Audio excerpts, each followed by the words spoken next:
Dalam video kali ini, kita akan menjelajahi suatu kerajaan yang besar di Pulau Jawa, yaitu Kerajaan Majapahit. Siapakah Hayam Wuruk?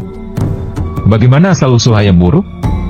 Mari kita menjelajahi bersama ke dalam sejarah-sejarah yang mungkin kita belum ketahui, ataupun untuk menolak lupa.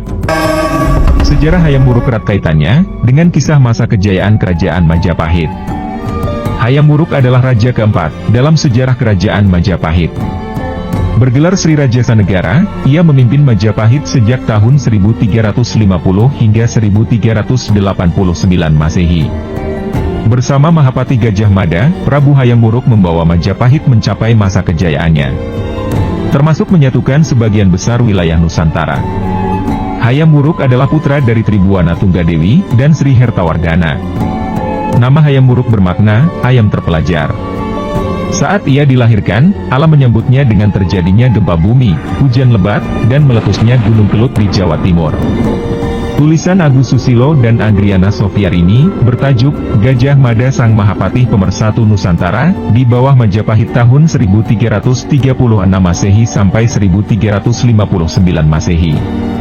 Dalam Jurnal Pendidikan Sejarah dan Riset Sosial Humaniora, atau Kaganga, volume 1, 2018, menyebutkan, Gajah Mada mengucapkan sumpah Amukti Palapa di hadapan Ratu Tribuana Tunggadewi, saat Hayam Wuruk baru saja dilahirkan. Hayam Wuruk merupakan sosok yang pemberani dan tegas. Ia juga memiliki keahlian dalam bidang pemerintahan. Inilah yang kemudian membawanya sukses, membawa Imperium Majapahit mencapai masa kejayaan. Timbul Haryono melalui riset berjudul Kerajaan Majapahit, Masa Sri Raja Sanegara sampai Girindrawardhana, yang terhimpun dalam Jurnal Humaniora, volume 5, 1997, menyebutkan bahwa Hayam Wuruk dinobatkan menjadi Raja Majapahit bergelar Sri Raja Sanegara pada 1350 Masehi. Hayam Wuruk dinobatkan setelah Ratu Tribuana Tunggadewi menyerahkan tahta Majapahit kepadanya. Ketika menjadi Raja Majapahit, Hayam Wuruk baru berusia 16 tahun. Peran Mahapati Gajah Mada, sebagai sosok yang telah berpengalaman sangat penting, dalam pemerintahan kerajaan yang dipimpin oleh Hayam Wuruk. Gajah Mada sudah mengasuh Hayam Wuruk sejak kecil. Bersama Gajah Mada, Hayam Wuruk membangun Majapahit ke puncak kejayaan, berdasarkan falsafah kenegaraan, Bhinneka Tunggal Ika Tanhana Dharma Mangwa.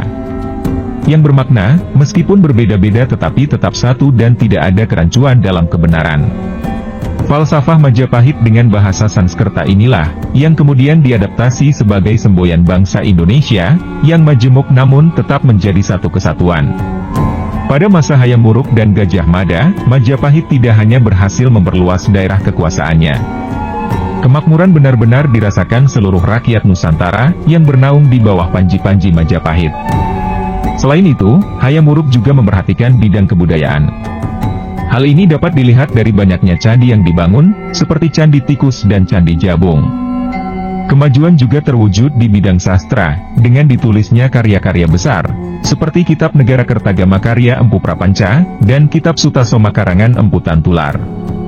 Tahun 1389, setelah mengantarkan Majapahit ke puncak kejayaan, Hayam Wuruk meninggal dunia pada usia 55 tahun. Sebelumnya, Mahapati Gajah Mada telah wafat terlebih dulu pada 1364. Sepeninggal Gajah Mada dan Hayam Wuruk, Majapahit tidak kunjung mendapatkan pemimpin yang sepadan.